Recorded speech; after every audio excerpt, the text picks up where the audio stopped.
자, 7번째 이야기도요, 바로 앞에 6번째 이야기와 연결이 되는 부분이 있습니다. 전병헌 정무수석 측근 수사에 이어서 이번에는요, 탁현민 청와대 행정관이 검찰에 불구속 기소가 됐다는 내용입니다. 연 이틀 동안에 걸쳐서 검찰이 청와대를 향해서 칼날을 계속 겨누고 있는 그런 모양새가 됐습니다.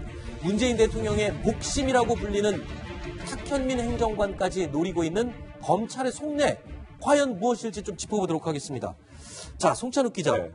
불구속 기소된 탁현민 청와대 행정관, 도대체 어떤 혐의로 기소가 된 겁니까? 네, 기억하실지 모르겠는데 지난 대선에 이제 사전 투표를 하지 않았습니까? 네. 그때 이제 문재인 당시 후보죠. 지금 대통령이 있는 문재인 당시 후보가 공약을 한 게 25%가 넘으면 프리허그를 하겠다. 네. 투표에서. 근데 실제 넘었습니다. 네. 그 투표율이 25%를 넘어서 그 5월 6일에 대선을 앞두고 서울대 홍대 입구역 앞에서 그 투표 동료 프리허그 행사를 했는데 네. 근데 사실 이때 이 탁현민 행정관이 이런 행사들을 잘 기획을 하는데 당시에 이게 선거운동의 개념은 아니었어서 그 선거운동을 직접 할 수가 없는데 그 선관위의 그 허가받지 않은 그 스피커로 문재인 대통령의 육성이 나오는 그 투표 동료. 자, 지금 예. 이 장면입니다. 저 프리허그장에서 저 장면 뒤에 지금 나오는 소리가 있습니다. 예. 저거를 지금 저 목소리 때문에 걸린 건가요? 네, 허가받지 않은 스피커로 저 목소리가 나왔기 때문에 이게 사실상 뭐 선거운동이나 다름없게 됐고 그렇기 때문에 이게 지금 선거운동 불법 선거운동으로 지금 일단 예. 불구속가 자, 그 부분 다시 한번 저희가 준비를 해볼까요? 저 영상에서 그러니까 허가되지 않은 선관위에서 허가되지 않은 스피커에서 문 대통령의 목소리가 나왔다. 그 영상 다시 한번 보겠습니다. 새로운 시대로 가는 5개의 문이 우리 앞에 있습니다. 일자리 혁명입니다. 복지국가의 문입니다. 경제 민주화의 문입니다.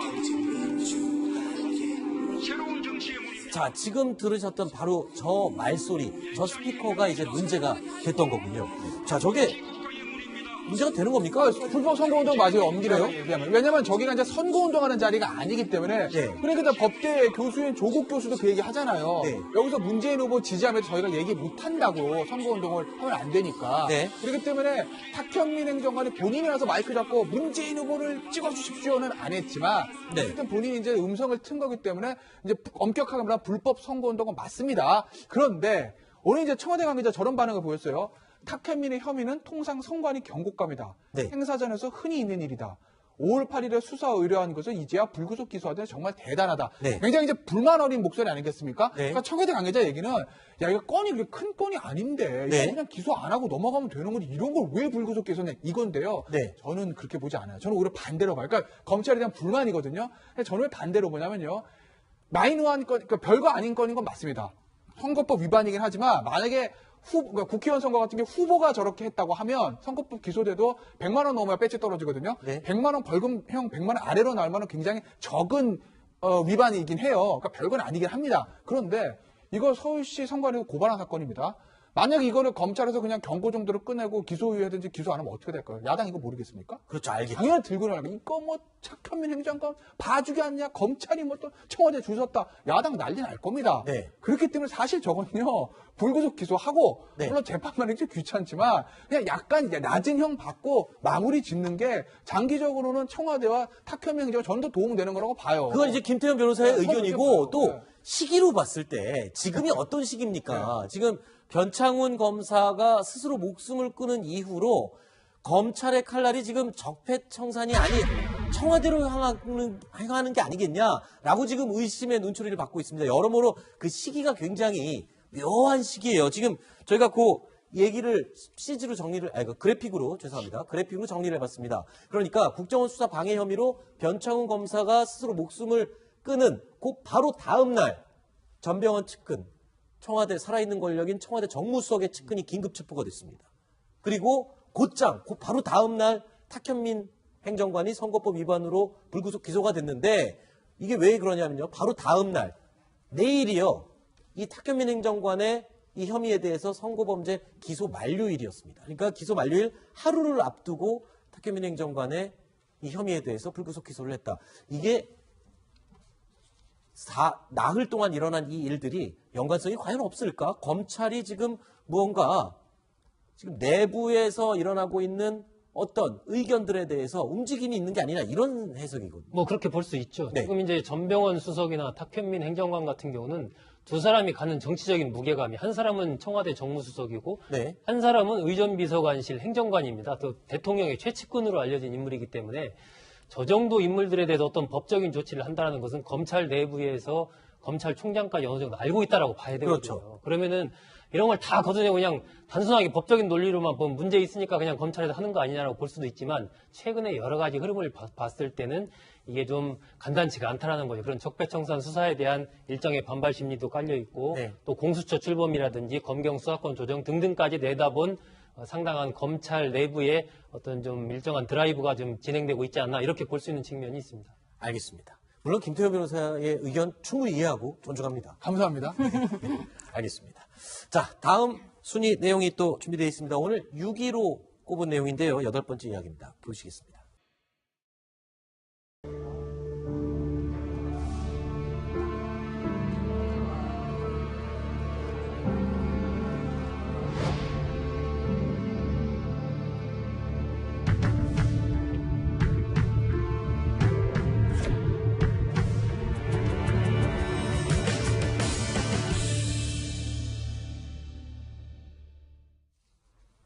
변창훈 검사의 발인식이 오늘 낮 진행됐습니다. 유족뿐만 아니라 검찰 관계자들에게 지난 사흘 동안의 시간은 침통함과 곤혹스러움 그 자체였습니다. 심정수 차장. 네. 오늘 낮 12시에 그 발인식이 있었습니다. 오늘도 많은 검사들이 찾아갔고요. 오열을 했다고 합니다. 어제 같은 경우에는 박상기 법무장관이 빈소를 찾았는데요. 저 자리에서 어제 또 제가 말씀을 드렸지만 그 부인이나 유족들은 굉장히 지금 우리 애기 아빠가 뭘 그렇게 잘못했느냐, 무슨 적폐청산이냐, 죽은 사람 살려내라 그러면서 굉장히 오열을 했다고 하고요. 그리고 아침 7시에 어떻게 압수수색을 들어올 정도로 무슨 그렇게 큰 잘못을 했느냐, 시키는 대로 했을 뿐인데 라면서 굉장히 침통했다고 하고요. 특히 오늘 발인식에서는 그 노모가 같이 살고 계셨다고 합니다. 근데 그 노모가 아들 그 주검 앞에서 오열을 하는 모습을 보면서 저 자리에 있었던 뭐 유족들뿐만 아니라 모두가 다 통곡을 했다는 그런 얘기가 있습니다. 자, 윤석열 지검장, 이 숨진 변창훈 검사와 연수원 동기로 알려져 있는데 또 그냥 동기가 아니라 굉장히 친했던 형 동생 사이였다고요. 근데 결국에는 빈소를 찾지 못했죠. 네. 이제 윤석열 지검장 같은 경우 이 변 검사의 그 동기인데 9살 차이가 난다고 합니다. 네. 그 윤석열 지검장이 거의 그 동기 중에는 가장 맏형격이었고, 네. 그 변창훈 검사를 굉장히 아끼는 동생으로 잘 이렇게 가까운 사이였다고 하는데, 지금 이제 이 수사의 책임자다 보니까 윤석열 지검장이 그렇다 보니까 이 주변에서 주변 간부들이 오히려 가게 되면 유족을 자극할 수 있고 좋은 선택이 아닐 것 같다 이렇게 좀 건의를 해서 고민 끝에 윤 지검장은 결국 빈소에 방문하지 못했습니다. 네. 일단은 뭐 윤 지검장 같은 경우에도 다른 사람도 아니고 굉장히 마음이 불편했을 것 같아요. 그렇죠. 아무래도 동기이기도 하고 평소에 이제 형 동생으로 자신을 많이 따랐던 검사가 저런 선택을 한 부분에 대해서 또 그것이 지금 자신이 지휘하는 이 수사와 또 관련이 있다 보니까 굉장히 마음이 좀 착잡하고 힘들었을 것 같고요. 그래서 거의 이제 변 검사의 죽음이 알려진 그날은 잠을 거의 윤석열 지검장이 잠을 못 잤다라고까지 얘기를 할 정도로 굉장히 심적인 고통이 좀 심했던 것 같습니다. 네. 검찰 내부 게시판에도요, 이 변 검사를 애도하는 글들이 이어지고 있습니다. 원래 검찰 내부 게시판에 이 조문이 오르면 그렇게 댓글이 달리고 그러진 않았었는데 이번 경우에는 댓글이 굉장히 많이 달렸어요. 그렇죠. 이제 그 이프로스라고 하는데 뭐 모두 다 그렇지 않습니까? 이제 사내 게시판 같은 데도 누가 이제 돌아가셨다 그러면 뭐 이제 애도의 뜻을 표하는 정도, 네. 뭐 근조나 그 정도의 글이 오르지 거기에 대한 의견을 게재하는 것은 흔하지 않은 일이죠. 네. 그런데 일단 워낙 이게 이제 좀 파장이 좀 있는 검찰 내부에서는 있는 일이다 보니까 여러 가지 글들이 올랐다는 것 같아요. 뭐 이제 실명으로 글이 올라왔는데 김주혁 원주지청장 같은 경우는 저렇게 선후배들에 대한 존중 넘치는 분이다라는 얘기를 했고요. 김호수 법무연수원장 같은 경우는 뭐 최고의 차장검사였던 시간들을 기억한다라는 이런 추모의 글들이 좀 올라왔다고 하죠. 어쨌든 이 검찰 내부는 좀 당분간은 조금 좀 시끌시끌할 것 같습니다. 네. 자, 이런 가운데 박근혜 정부의 초대 국정원장인 남재준 전 국정원장이 오늘 검찰에 소환이 됐습니다. 목소리 들어보시죠. 국정원 직원들은 우리나라 자유민주주의를 수호하는 마지막 무르이자 최고의 전사들입니다. 그러한 그들의 헌신과 희생에 대해서 찬사를 받지 못한 망정 수사를 받다가 스스로 목숨을 끊는 이러한 참담한 현실에 가슴이 찢어지는 고통을 느낍니다. 이 자리를 빌어서 고인들의 명복을 빕니다. 자, 이 현재 검사가 스스로 목숨을 끊고, 그리고 또 국정원 직원들도 수사를 받다가 스스로 목숨을 끊은 경우가 있어요. 지금 그 부분을 언급하면서 굉장히 안타깝다라고 심정을 밝힌 것 같은데, 심성구 차장. 네. 어떻습니까? 지금 남 전 원장 받고 있는 혐의, 그리고 수사 진행 상황은 어떻게 되고 있나요? 지금 이제 어쨌든 변창훈 검사가 저렇게 자살한 사건이 검찰 내부에 엄청난 파장, 심리적인 동요를 일으키는 것은 맞는 것 같습니다. 그렇죠. 대검 총장인 문무일 총장이 오후에 조금 전에 들어온 소식인데 그 중앙지검 국정원 이 수사팀에다가 네. 신속하고 그리고 어떠한 경우에도 인권을 준수해서 네. 따뜻한 마음을 가지고 신속하게 빨리 끝내라라고 지시를 했고 2차장 검사가 곧바로 그거에 이어서 화답해서 그렇게 이행을 하겠다 이렇게 답변을 했다고 하는데요. 어쨌든 남재준 그 전 원장을 비롯해서 남은 수사들이 일단 빨리 진행이 될 것 같다는 생각은 뭐 예측은 쉽게 해볼 수 있을 것 같습니다. 네. 그러면 나머지 송철욱 기자가 좀 설명을 해주실까요? 남재준 전 국정원장의 혐의, 그리고 수사 진행 상황 정리해 주시죠. 네, 방금 말씀하신 대로 박근혜 정부 초대 국정원장이었는데 최근에 이제 문제가 생긴 국정원의 그 특수활동비를 청와대로 뇌물로 그렇죠. 이렇게 상납한 혐의, 그 혐의를 받고 지금 조사를 받고 있고요. 또 그 대기업을 동원해서 보수단체를 지원했던 이른바 화이트리스트 혐의와 그리고 2013년 국정원 댓글 수사 방해 혐의도 함께 받고 있습니다. 네. 그리고 조만간 그 10일에는 이병호 전 원장도 피의자 신분으로 소환해 조사를 받을 예정입니다. 자, 이렇게 전 국정원장들 3명이 소환 조사를 받게 될 예정인데 이렇게 되면 일단 국정원에서 청와대에 상납한 그 특수활동비, 그 돈에 쓰인 내역, 뭐 이런 것들까지 다 밝혀내게 되는 그런 과정인 거죠. 근데 전 원장들은 이제 이것이 청와대로 가게 된 과정이나 네. 배경 이런 부분에 대해서는 이제 진술을 할 수 있겠지만 네. 간 뒤에 이 돈이 어떻게 쓰여졌는가 네. 이 부분을 지금 알고 있는 사람은 박근혜 전 대통령이 거의 유일한 것으로 보이거든요. 네. 그렇기 때문에 이 과정에 대한 수사와 함께 용처 수사가 동시에 진행된다고 봤을 때 박 전 대통령에 대한 조사도 조만간 뒤따를 것으로 예상이 됩니다. 네. 알겠습니다. 8번째 이야기까지 살펴봤고요. 다음 9번째 이야기 살펴보겠습니다.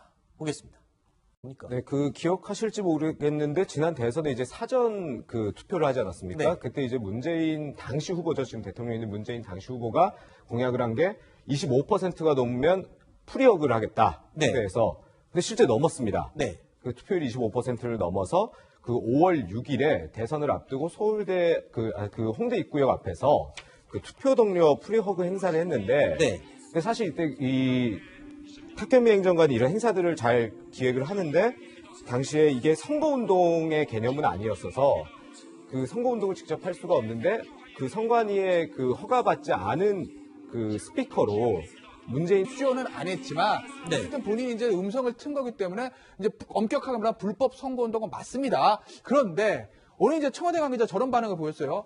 탁현민의 혐의는 통상 선관위 경고감이다. 네. 행사장에서 흔히 있는 일이다.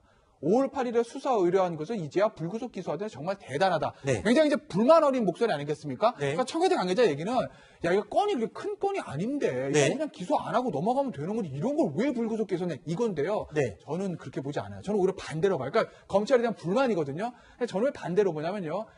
마이너한 건, 그러니까 별거 아닌 건인 건 맞습니다. 선거법 위반이긴 하지만 만약에 그러니까 국회의원 선거 같은 게 후보가 대통령의 육성이 나오는 그 투표 동료. 자, 지금 예. 이 장면입니다. 저 프리허그장에서 저 장면 뒤에 지금 나오는 소리가 있습니다. 예. 저거를 지금 저 목소리 때문에 걸린 건가요? 네, 허가받지 않은 스피커로 저 목소리가 나왔기 때문에 이게 사실상 뭐 선거운동이나 다름없게 됐고 그렇기 때문에 이게 지금 선거운동 그 불법 선거운동으로 지금 일단 예. 불구속소가 자, 그 부분 다시 한번 저희가 준비를 해볼까요? 저 영상에서 그러니까 허가되지 않은 선관위에서 허가되지 않은 스피커에서 문 대통령의 목소리가 나왔다. 그 영상 다시 한번 보겠습니다. 새로운 시대로 가는 5개의 문이 우리 앞에 있습니다. 일자리 혁명입니다. 복지국가의 문입니다. 경제 민주화의 문입니다. 새로운 정치의 문입니다. 자, 지금 들으셨던 바로 저 말소리, 저 스피커가 이제 문제가 됐던 거군요. 자, 저게 문제가 되는 겁니까? 불법 선거운동 맞아요, 엄기래요. 왜냐면 저기가 이제 선거운동하는 자리가 아니기 때문에. 네. 그러니까 법대 교수인 조국 교수도 그 얘기 하잖아요. 네. 여기서 문재인 후보 지지하면서 저희가 얘기 못 한다고 선거운동을 하면 안 되니까. 네. 그렇기 때문에 탁현민 행정관이 본인이 와서 마이크 잡고 문재인 후보를 찍어주시고. 자, 7번째 이야기도요, 바로 앞에 6번째 이야기와 연결이 되는 부분이 있습니다. 전병헌 정무수석 측근 수사에 이어서 이번에는요, 탁현민 청와대 행정관이 검찰에 불구속 기소가 됐다는 내용입니다. 연 이틀 동안에 걸쳐서 검찰이 청와대를 향해서 칼날을 계속 겨누고 있는 그런 모양새가 됐습니다. 문재인 대통령의 목심이라고 불리는 탁현민 행정관까지 노리고 있는 검찰의 속내, 과연 무엇일지 좀 짚어보도록 하겠습니다. 자, 송찬욱 기자. 네. 불구속 기소된 탁현민 청와대 행정관, 도대체 어떤 혐의로 기소가 된 겁니까?